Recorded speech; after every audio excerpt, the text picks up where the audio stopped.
have more breaking news coming in.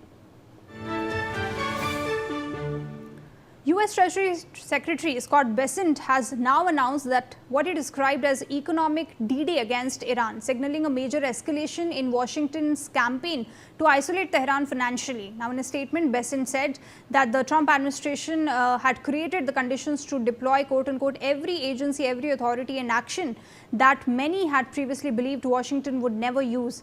Now, he said that the objective was to cut off the economic channels supporting Iran's government until the Islamic Republic was left financially isolated. Bessent also claimed that the President Donald Trump had dismantled Iran's military capabilities, destroyed nearly 100% of its military factories and buried its nuclear program. He also said that US was now entering the quote-unquote end game of its confrontation with Tehran.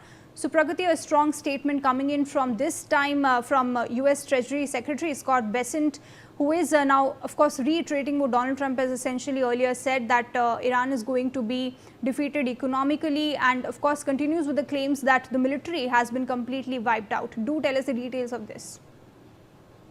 Yes, the US is now preparing what Treasury Secretary Scott Bessent has described as an unprecedented economic offensive against Iran, calling it an economic D-Day and saying Washington is entering the end game of its campaign against Tehran. And in a post on X that Bessent has claimed that President Donald Trump has significantly dismantled Iran's military capabilities, destroyed nearly all of its military factories and severely damaged its nuclear programs.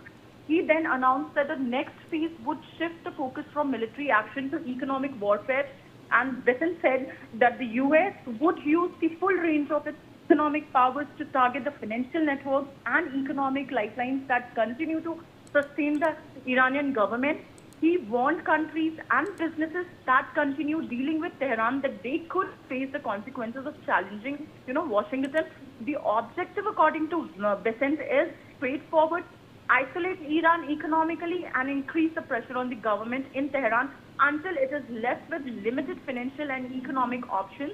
And the announcement comes as Washington prepares sweeping new sanctions against Iran and potentially against third country entities that continue to trade with Tehran. And the measures are expected to focus on Iran's oil revenues, financial transactions, and transport networks. But Tehran has already rejected the threats. Iranian officials have described the proposed sanction as another attempt at economic warfare. And absolutely. Pragati, stay with us. We have, in fact, dearth of time, but slip into a very short break. Don't go anywhere. Much more on the other side.